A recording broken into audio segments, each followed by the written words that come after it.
નમસ્તે, કેમ છો તમે બધા? તો ચાલો આજની વાર્તા શરૂ કરીએ. વહેલી સવારે રાકેશ ઓફિસે જવા તૈયાર થઈ રહ્યો હતો.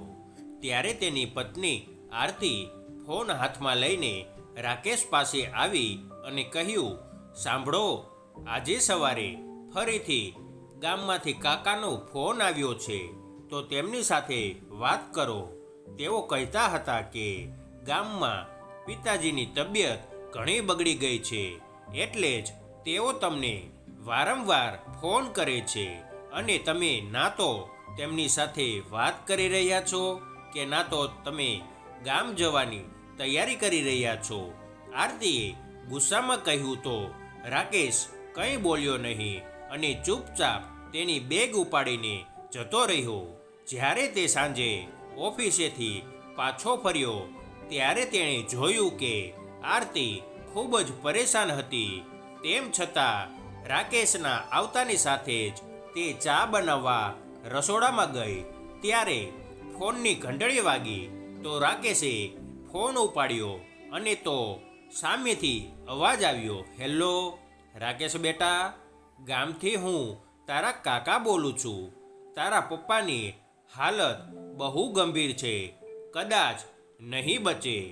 તું બને એટલી જલ્દી ગામડે આવી જા. પણ કાકા, મારી પાસે રજા નથી, હું અત્યારે ગામડે આવી શકતો નથી. તમે બધા ત્યાં છો તો બધું સંભાળી લેજો. આટલું કહીને રાકેશે ફોન કાપી નાખ્યો. સામે જોયું તો આરતી ઊભી હતી. તેને બધી વાત સાંભળી લીધી હતી. તેને રાકેશને કહ્યું, મેં દુનિયામાં પહેલીવાર એવો પુત્ર જોયો છે જે તેના પિતાને આટલો નફરત કરે છે. તમારા પિતા મરણ પથારીએ પડ્યા છે અને તમે અહીં આરામથી બેઠા છો. પુત્રવધુનું નામ તો એમ જ બદનામ છે. એટલું જ નહીં, પણ દીકરાઓ પોતે મા બાપની સેવા કરતા નથી. તમે કેવા દીકરા છો? આરતી બોલતી જઈ રહી હતી, પણ રાકેશ પર તેની કોઈ અસર ના થઈ. ચા પીને તે ચૂપચાપ ચાલવા નીકળી ગયો. તો આરતી આશ્ચર્યથી તેને જોઈ રહી અને વિચારવા લાગી, જો તે તેના પિતા સાથે 2 દિવસ પણ વાત ન કરે તો તેનું મન અશાંત થઈ જાય છે. અહીં રાકેશને તેના પિતા સાથે કોઈ લેવા દેવા નથી. તેમ છતાં સાંજે ખાધા પીધા પછી તે સૂઈ ગયો. બીજા દિવસે જ્યારે તે જાગ્યો ત્યારે કાકાનો ફરીથી ફોન આવ્યો. તેમણે કહ્યું કે દીકરા, હવે તારા પિતા આ દુનિયામાં નથી રહ્યા. તું આવી રહ્યો છે દીકરા? રાકેશે કહ્યું, કાકા, મને આવતા વાર લાગશે. ત્યાં સુધી તમે બધું ક્રિયાક્રમ કરી દેજો. પણ તું એકનો એક દીકરો છે. તું હોય તો બીજું કોઈ અગ્નિ સંસ્કાર કેવી રીતે આપી શકે? જ્યારે કાકાએ કહ્યું ત્યારે રાકેશ બોલ્યો, કેમ કાકા, માના અંતિમ સંસ્કાર કેવી રીતે કર્યા હતા? બહુ કડવાશ સાથે બોલીને રાકેશે ફોન કાપી નાખ્યો. આરતી તેના સસરાના મૃત્યુના સમાચાર સાંભળીને જોરથી રડવા લાગી. તેને રડતા રડતા રાકેશને કહ્યું, ઠીક છે, તમે જાઓ કે ન જાઓ, પણ હું મારા દીકરાને લઈને અત્યારે જઈશ. આરતી આટલું કહીને એરલાઇન્સને ફોન કરીને ટિકિટ બુક કરાવવા લાગી. ત્યારે રાકેશ કંઈ બોલ્યો નહીં. તે પણ ચૂપચાપ ગામડે જવા તૈયાર થવા લાગ્યો. પણ જ્યારે તેઓ ગામડે પહોંચ્યા ત્યારે પિતાજીનો અંતિમ સંસ્કાર થઈ ગયા હતા. તો પણ બાકીની વિધિ રાકેશ જોડે કરાવી. ગામડાની બધી વૃદ્ધ મહિલાઓ એકબીજા જોડે કાનાફૂસી કરવા લાગી. આ વખતે આરતીએ નક્કી કરી લીધું હતું કે તે આ રહસ્ય જાણીને રહેશે. બાકીની વિધિ પૂરી થઈ ગઈ. બધા મહેમાનો ધીમે ધીમે વિદાય લેવા લાગ્યા. આખું ઘર ખાલી થઈ ગયું. બસ કાકા અને કાકી રહી ગયા. એક સારી તક જોઈને રાત્રિ ભોજન પછી જ્યારે આરતી કાકીને દૂધનો ગ્લાસ આપવા ગઈ ત્યારે તેણે કાકીને એકલા જોઈને કહ્યું, કાકીજી, આજે તમને રાકેશની કસમ આપીને કંઈક પૂછવા માંગુ છું. ત્યારે કાકીજીએ તેની સામે લાચાર નજરે જોયું અને કહ્યું, એવી કઈ વાત છે વહુ, જે તારે જાણવા માટે રાકેશની કસમ આપવી પડે છે? તો આરતી બોલી, જો વાત એટલી ઊંડી ના હોત તો હું તમને કસમ પણ ના આપત. મને વિશ્વાસ છે કે તમે મને જૂઠું નહીં કહો. સારું, પૂછ, તારે શું પૂછવું છે? કાકીજીએ એક નિશાસો નાખતા કહ્યું. રાકેશે પિતાજીથી આટલું અંતર કેમ રાખ્યું? કાકીજી બંને હજી વાત કરતા હતા ત્યાં પાડોશીના દાદીમાં આવ્યા. તે ગામની સૌથી વૃદ્ધ સ્ત્રી હતા. અંદર આવતા આવતા તેમને આરતીની બધી વાત સાંભળી લીધી. ત્યારે તેમને કહ્યું કે તારી કાકી શું કહે છે? હું તને કહું છું. કહેતા કહેતા તે વૃદ્ધ સ્ત્રી ખાટલા ઉપર બેસી ગયા અને પોતાના આંખોમાંથી આવેલા આંસુને લૂછતા કહ્યું, અને આખરે કેમ ના કરે? રાકેશ પોતાના પિતાને નફરત જ્યારથી તે સમજણો થયો છે ત્યારથી તેના પિતાને તેની માને હેરાન કરતા જોયા છે. આખરે શું વાંક હતો રાકેશની માં રમીલાનો? એવું શું થયું હતું દાદીજી, જે રાકેશ તેના પિતાને આટલી નફરત કરવા લાગ્યા? આરતીએ પૂછ્યું તો દાદીજી કહેવાનું શરૂ કર્યું. જૂના જમાનામાં એકબીજાને દેખ્યા વગર લગ્ન થયા હતા. રમીલાનો પરિવાર ખૂબ જ ધનાઢ્ય અને સંસ્કારી હતો, જ્યારે રાકેશના દાદા પણ ખાનદાની જમીનદાર હતા. તેમના 2 પુત્રો હતા, મોટા પુત્ર પ્રકાશ અને નાનો પુત્ર ભરત. નજીકના ગામમાંથી મોટા પુત્ર પ્રકાશ માટે રમીલાનો સંબંધ આવ્યો અને લગ્ન માટે હા પાડી દીધી. તે સમયે પ્રકાશ તેનો અભ્યાસ પૂરો કરીને સુરતમાં નોકરી કરી રહ્યો હતો. તેણે ગામડાની સાદગીથી દૂર રહીને પોતાની શહેરની ઝગમગમાં ઢળી ગયો હતો. ત્યારે અચાનક તેને ગામડે બોલાવવામાં આવ્યો. તેની સંમતિ વિના તેના લગ્ન થયા. ત્યારે તેને લાગ્યું કે તેની આખી જિંદગી બરબાદ થઈ ગઈ છે. પિતાના ડરના અને સંપત્તિથી બેદખલ થવાના કારણે તેને ચૂપચાપ લગ્ન કરી લીધા. પરંતુ લગ્ન પછી તેને વધુને જોઈ તો તેના હોશ ઉડી ગયા. નાના કદની અને શ્યામ રંગની 7મું પાસ છોકરી તેમની સામે ઊભી હતી. એ સમયે બસ એટલું જ જોવામાં આવતું હતું કે છોકરી સંસ્કારી હોય અને સારા ઘરની હોય. અને પ્રકાશભાઈએ એવું સપનું જોયું હતું કે તે પોતાના જેવી જ ભણેલી અને સુંદર છોકરી સાથે લગ્ન કરશે. પરંતુ તેના સપના ચકનાચૂર થતા જોઈને તે કોઈને કહ્યા વગર રાતોરાત પાછા સુરત આવી ગયા હતા. અને રમીલા લગ્નના પલંગ પર એકલી બેઠી હતી. તેના પતિએ ઘૂંઘટ ઉઠાવ્યો, તેના ચહેરા તરફ જોયું અને તેઓ ગયા તે ઘણા વર્ષો સુધી પાછા ન આવ્યા. પ્રકાશના પિતાએ ઘણા પત્રો લખ્યા, લોકોને પણ સુરત મોકલાવવામાં આવ્યા હતા, પણ પ્રકાશ પાછો ન આવ્યો. પછી ભરતના પણ લગ્ન થયા. ભાઈના લગ્નમાં પણ પ્રકાશ ના આવ્યો. જ્યારે પણ પ્રકાશના પિતા રમીલાને જોતા ત્યારે તેઓ દુઃખી થઈ જતા. રમીલા કોઈ પણ ફરિયાદ વગર આખો દિવસ ઘરના બધા કામ કરતી, તેના સસરાની સેવા કરતી અને તેના દેવર અને દેરાણીને પણ ખૂબ માન આપતી. ભરત પણ પોતાની ભાભીને બહુ માન આપતો હતો. પોતાના ભાઈના આવા વર્તનથી તે પણ બહુ પરેશાન હતો. પરંતુ તેના હાથમાં કંઈ જ નહોતું કે તે કંઈ કરી શકે. ભરત ક્યારેક ભાભીને મદદ કરી દેતો અને પ્રેમથી 2 મીઠા બોલ બોલી દેતો. ત્યારે ભરતની પત્ની તેને ટોણા મારવા માંડતી. રમીલા બધું સાંભળતી અને સમજતી, પણ તેની કમનસીબે સામે તે બીજા કોઈને કેમ ફરિયાદ કરે. પતિએ તેને કદરૂપું કહીને નકારી કાઢ્યા પછી તે હંમેશા ઘૂંઘટમાં જ રહેતી. રમીલાના જીવનમાંથી ખુશીઓ ગાયબ થઈ ગઈ હતી. કંઈ પણ કોઈ પૂછે તો તે માથું હલાવીને હા કે નામાં જ જવાબ આપતી. આ બધું જોઈને પ્રકાશના પિતા પોતાને ગુનેગાર સમજીને દુઃખના સાગરમાં ડૂબવા લાગ્યા અને કદાચ આ દુઃખને લીધે જ એક દિવસ તેઓ આ દુનિયા છોડીને ચાલ્યા ગયા. જ્યારે આ સમાચાર પ્રકાશભાઈને મળ્યા ત્યારે તેઓ ગામમાં આવ્યા, કારણ કે પિતાના અગ્નિ સંસ્કાર કરવાના હતા. અંતિમ સંસ્કાર માટે થોડા દિવસો મજબૂરીમાં ગામમાં રહેવાની ફરજ પડી હતી.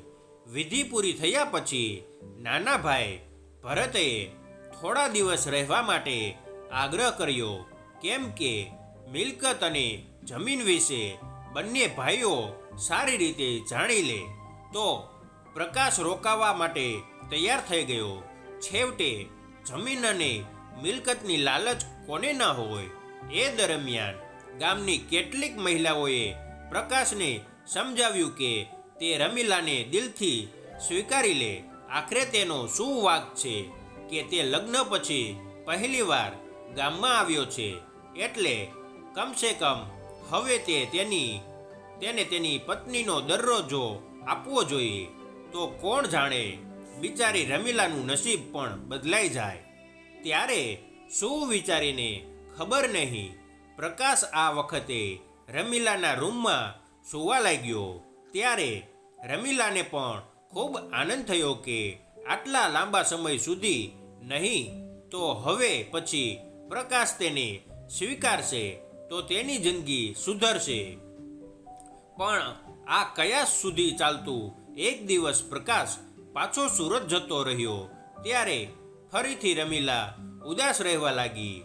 એક દિવસ અચાનક રમીલા સવારે ઉઠતાની સાથે જ ઉલટી થવા લાગી. એટલે કાકી સાસુ અને દાદી સાસુ ખૂબ ખુશ થઈ ગયા. આખા ગામમાં ખબર આપી ત્યારે બધા ખુશ થઈ ગયા કે છેવટે પ્રકાશે રમીલાને સ્વીકારી લીધી.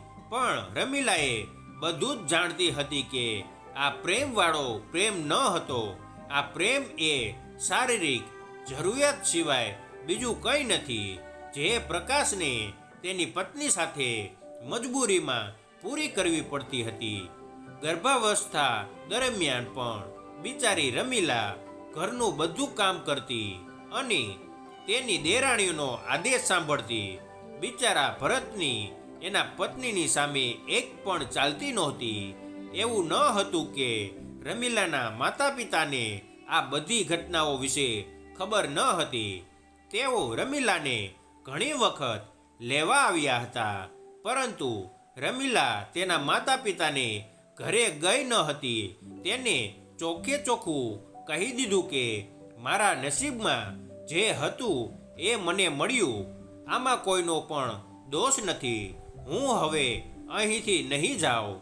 હું નથી ઈચ્છતી કે મારા કારણે મારા પપ્પા અને ભાઈઓનું માથું નીચું થઈ જાય. ભગવાન તેના પર થોડા મહેરબાન થયા. તેને ગોરો અને સ્વસ્થ બાળકને જન્મ આપ્યો. હવે તે બિચારી સ્ત્રીને જીવવા માટે સહારો મળ્યો હતો, પરંતુ તેની દેરાણી બળીને રાખ થઈ ગઈ હતી. તેણે ઘણી વખત લોકોની સામે રમીલાને ટોણા પણ માર્યા હતા. શું ખબર આ બાળક મારા જેઠનું છે કે મારા પતિનું. આ સાંભળીને રમીલાનું હૃદય હચમચી ગયું. પણ એ બિચારી શું કરી શકે? તે માત્ર આંસુ જ વહાવી લેતી. પ્રસૂતિ ગૃહમાંથી બહાર આવતા જ તેને પહેલાની જેમ જ ઘરનું કામ સંભાળી લીધું. એક બાજુ બાળકને સંભાળતી તો બીજી બાજુ ઘરના કામ. ભરતે ઘણી વખત ભાભીની મદદ કરવા માટે કામવાળી બાઈ રાખી, પણ તેની પત્નીએ કોઈને રહેવા ના દીધી. તે પોતાની જાતને ઘરની માલકીન સમજતી હતી. મનમાં અલગાવની ભાવના સાથે તેની દેરાણી દ્વારા રમીલા રોજ અપમાનિત થતી રહી, પરંતુ તેની પાસે જીવવાનું એક જ ધ્યેય બાકી હતું, પુત્ર રાકેશ. તેની પાછળ તે પોતાનું દુઃખ ભૂલી જતી. ડિલિવરી પછી કોઈ પણ સેવા કે સારો ખોરાક ન મળવાથી શારદાનું શરીર ધીમે ધીમે બીમારીથી ઘેરાઈ ગયું. આખરે એનું કોણ હતું? એના સસરા પણ આ દુનિયા છોડીને ચાલ્યા ગયા હતા. આંગણાની બધી વૃદ્ધ સ્ત્રીઓ રમીલાને ખૂબ માન આપતી હતી. બીજી બાજુ પ્રકાશે બીજા લગ્ન કર્યા હતા, એટલે જ તે ગામમાં આવતો ન હતો. આ સમાચાર વિશે ગ્રામજનો તેમજ રમીલા બધાને ખબર હતી, પરંતુ તેને તેના બાળકના સહારે જીવવાનું નક્કી કર્યું હતું. તે ઘણીવાર વિચારતી રહી કે મારા પતિનો પ્રેમ સાચો નથી, પણ બાળકના સહારે તેનું જીવન પસાર થશે. પરંતુ નીતિને આ પણ મંજૂર ન હતું. જ્યારે રાકેશ 4 વર્ષનો થયો ત્યારે એક દિવસ અચાનક પ્રકાશ ગામમાં પહોંચ્યો અને તેને આદેશ આપ્યો કે તે રાકેશને લઈને સુરત જઈ રહ્યો છે. આ સાંભળીને રમીલા પર આફતનો પહાડ તૂટી પડ્યો હોય તેવું લાગતું હતું. જે બાળક તેના જીવનનો સહારો હતો, તેના દૂર થવાની કલ્પના માત્રથી એવું લાગતું હતું કે તેનું જીવન સમાપ્ત થઈ જશે. રમીલાએ રાકેશને તેના ખોળામાં લીધો અને રડતા રડતા કહેવા લાગી, હું મારા પુત્રને ક્યાંય જવા નહીં દઉં. તે હંમેશા મારી સાથે રહેશે. મારા જીવનમાં બીજું કોઈ નથી. આ એકને એક પુત્ર છે, જેની સાથે હું મારું જીવન વિતાવી શકું છું. તમે તેને મારાથી કેમ દૂર લઈ જઈ રહ્યા છો? ત્યારે પ્રકાશે બાળકને પોતાની તરફ ખેંચીને ધમકી આપતા કહ્યું કે કાં તો આ બાળક મારી સાથે જશે, નહીંતર હું તેને આ દુનિયાથી જ મોકલી દઈશ. આ સાંભળીને રમીલા મૂંઝવણમાં પડી ગઈ. તેની માને રડતી જોઈને રાકેશ પણ જોર જોરથી રડવા લાગ્યો. તેની માતા પાસે જવા માટે સંઘર્ષ કરવા લાગ્યો, પરંતુ પ્રકાશને તેના પર જરાય દયા ન આવી અને તે બાળક, જે તેને ઓળખતો પણ ન હતો, લગભગ તેને તેના ખોળામાં લઈને ખેંચીને ચાલ્યો ગયો. આજે પ્રકાશ એ બાળકનો પિતા બનીને આવ્યો હતો. પ્રકાશ રાકેશને લઈને જતો રહ્યો, પણ અહીં કોણ જાણે કેટલા દિવસો સુધી રમીલા ખાધા પીધા વગર પોતાના રૂમમાં મોઢું છુપાવીને રડતી રહી.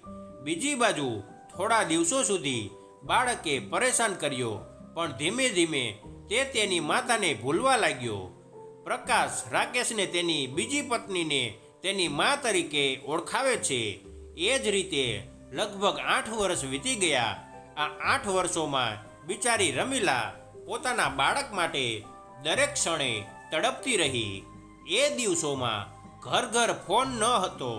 એક ટપાલીની ચિઠ્ઠી અને પત્રની રાહ જોતા હતા.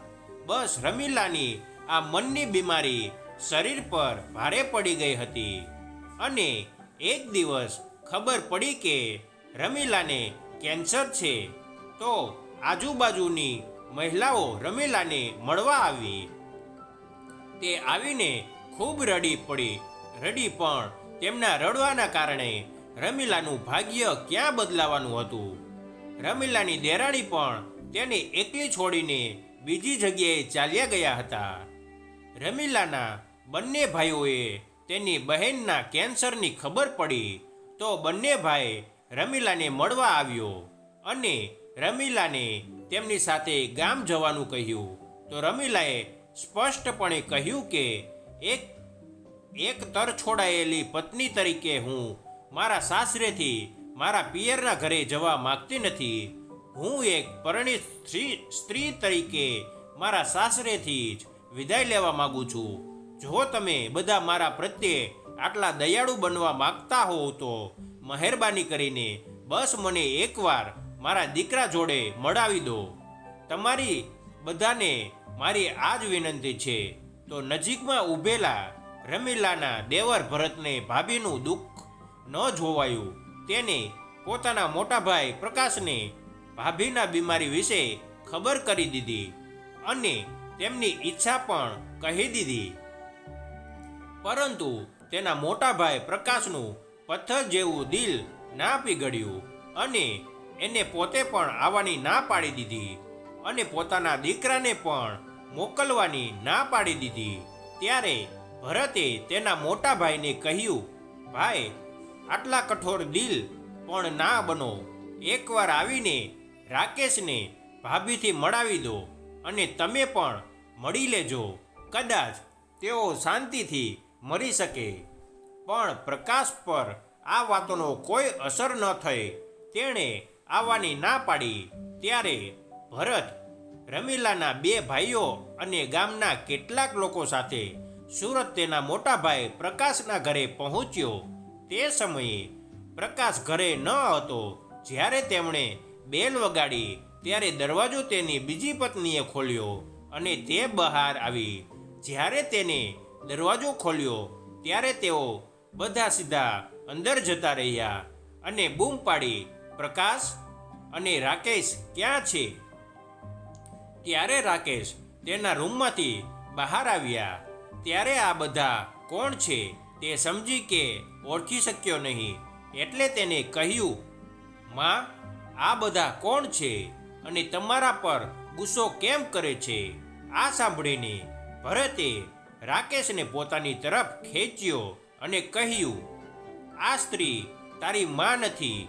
તે તારી માની દુશ્મન છે, જેણે તારી મા પાસેથી તમામ સુખ શાંતિ છીનવી લીધી છે. તારી મા ગામમાં જીવન મરણ વચ્ચે ઝોલા ખાઈ રહી છે. તારા પિતા તને 4 વર્ષની ઉંમરે તારી માતા પાસેથી છીનવીને અહીં લાવ્યા હતા. કહેતા ભરત ગુસ્સાથી ધ્રુજવા લાગ્યો. ત્યારે ત્યાં ઊભી પ્રકાશની બીજી પત્નીએ રાકેશને કહ્યું, રાકેશ દીકરા, તું અંદર જા. ત્યારે ભરતને બૂમ પાડીને કહ્યું, હવે તે ક્યાંય નહીં જાય, અમારી સાથે સીધા ગામ જશે. તો રમીલાના ભાઈએ કહ્યું, અને હા, પ્રકાશને એક વાત જરૂર કહી દેજો કે હવે અમે તેને છોડવાના નથી. અમે બધા સાથે મળીને કાયદેસરની કાર્યવાહી કરીશું. આખો સમાજ, પરિવાર બધા અમારી તરફેણમાં છે. આ બધી વાતો સાંભળીને રાકેશ ચોંકી ગયો. આજ સુધી તેને ખબર ન હતી કે તેની માં કોણ અન્ય છે. તે હંમેશા તે સ્ત્રીને જ તેની માની જગ્યાએ માનતો હતો. રાકેશ તેની અસલી માને ભૂલી ગયો હતો. બધા તેને ગામમાં લઈ ગયા. પોતાના પુત્ર રાકેશને સામે જોઈને રમીલામાં તો જાણે જીવ પાછો આવી ગયો. જ્યારે ભરતે રાકેશને તેની મા સામે જઈને ઊભો કર્યો અને કહ્યું, જો તારા પિતાએ તારી માતાની શું હાલત કરી છે. ત્યારે રાકેશ ત્યાં જ સ્તબ્ધ થઈને રમીલાના હાડપિંજર જેવા શરીરને જોતો જ રહ્યો, જેને બધા તેની મા કહેતા હતા. હવે તે 11 વર્ષનો બાળક હતો. હવે તેને ધીરે ધીરે બધી વાતો સમજવા આવવા લાગી હતી. બધાના મોઢાથી પોતાની માની દુર્દશા અને પિતાના કારનામા વિશે સાંભળીને રાકેશનું હૃદય દુઃખી થઈ ગયું. રમીલા પોતાના દીકરા રાકેશને ગળે વળગાડીને ખૂબ રડી. આજે કદાચ ભગવાનને પણ તેની સાથે રડવાનું મન થયું. ચારે બાજુથી કાળા ઘેરા વાદળોએ આકાશને ઘેરી લીધું હતું. ધીમે ધીમે વાવાઝોડા અને વીજળી સાથે મુશળધાર વરસાદ વરસવાનું શરૂ થયો. સવાર સુધીમાં પ્રકાશ પણ આવી ગયો અને તેના પુત્રને લઈ જવાની ધમકી આપવા લાગ્યો. ત્યારે તેના નાના ભાઈ ભરતે જણાવ્યું, ભાઈ ભાભી 2-4 દિવસના મહેમાન છે, તેથી તું અને રાકેશ અહીં 2-4 દિવસ અહીંયા રોકાઈ જાઓ. ભાભીની બહુ ઈચ્છા છે કે માત્ર રાકેશ જ તેના અંતિમ સંસ્કાર કરે. ત્યારે પ્રકાશે કહ્યું કે હું મારા પુત્રને આ બીમાર અને પાગલ મહિલા સાથે 1 મિનિટ પણ નહીં છોડું. આટલું કહી તેણે રાકેશનો હાથ ખેંચીને તેને ત્યાંથી લઈ ગયો. રાકેશ બિચારાને અહીંયાથી ત્યાં લઈ જઈ રહ્યા હતા. તેને કંઈ સમજાતું ન હતું કે તે કરે તો કરે શું. બીજા દિવસે રમીલાનો શ્વાસ ધીમે ધીમે ચાલવા લાગ્યો. રમીલાએ પડોશમાં રહેતા કાકીનો હાથ પકડીને કહ્યું કે કાકી, મારી ચિંતાને અગ્નિ મારા દીકરા જોડે જ અપાવજો, તો જ મને મુક્તિ મળશે. કહેતા કહેતા રમીલાએ અંતિમ શ્વાસ લીધા. નજીકમાં બેઠેલા લોકો પણ રડી રહ્યા હતા અને વિચારી રહ્યા હતા કે ચાલો, આ પીડામાંથી બિચારીને મુક્તિ મળી ગઈ. તેના અગ્નિ સંસ્કાર કરવા માટે તેના દીકરાને બોલાયો, પરંતુ પ્રકાશે ના તો તેના દીકરાને આવવા દીધો કે ના તો પોતે આવ્યો. ધીરે ધીરે સમય વીતવા લાગ્યો અને રાકેશને પણ બધી વાતો સમજવા આવવા લાગી હતી. અંતિમ ક્ષણોમાં તેની માતાને મળ્યો હતો. તે વાતો તેને રહી રહીને યાદ આવવા લાગી, પરંતુ તે સમયે તે કંઈ કરી શક્યો ન હતો. એટલે પોતાની ઉચ્ચ શિક્ષણ માટે બીજા શહેરમાં જતો રહ્યો. ત્યાં પોતાની પસંદગીની છોકરી મળી, એટલે કે આરતી તારી જોડે લગ્ન કરી લીધા. આ બાજુ પ્રકાશના પૈસા ધીરે ધીરે પૂરા થવા લાગ્યા, એટલે તેની બીજી પત્ની તેની જોડે થોડા દિવસે ઝઘડવા લાગી અને એક દિવસ તેને છોડીને જતી રહી. રાકેશ પણ હવે તેના પિતાને નફરત કરવા લાગ્યો હતો. તો હારીને પ્રકાશ ગામડે જતો રહ્યો. ગામમાં તેની જોડે કોઈ વાત કરતું ન હતું. તે પોતે જ પોતાનું જમવાનું બનાવતા અને ખાઈ લેતા. આવી રીતે જ સમય વીતતો ગયો અને ધીરે ધીરે તેમનું શરીર કમજોર પડતું ગયું. પોતાના દીકરાને જ્યારે પણ તેઓ ફોન કરતા તો તે ક્યારેય ફોન ઉપાડતો નહીં. એકવાર વારંવાર ફોન કરવા પર રાકેશે ફોન ઉપાડી લીધો અને કહ્યું, પિતાજી, મેં મારી પત્નીને તમારા દુષ્કર્મ વિશે કંઈ કહ્યું નથી. જો તમે તેની નજરમાં તમારું માન જાળવી રાખવા માગતા હોય તો મને દરરોજ ફોન કરીને જૂના ઘા તાજા ન કરો. સમગ્ર પરિવાર અને સમાજની ઉદાસીનતાના કારણે તેઓ અંદરથી તૂટી ગયા હતા. હવે તેમને તેમની ભૂલો યાદ આવી રહી હતી, પરંતુ હવે ખૂબ મોડું થઈ ગયું હતું. હવે અંતિમ ક્ષણોમાં તેમની દેખભાળ કરવા માટે કોઈ ન હતું.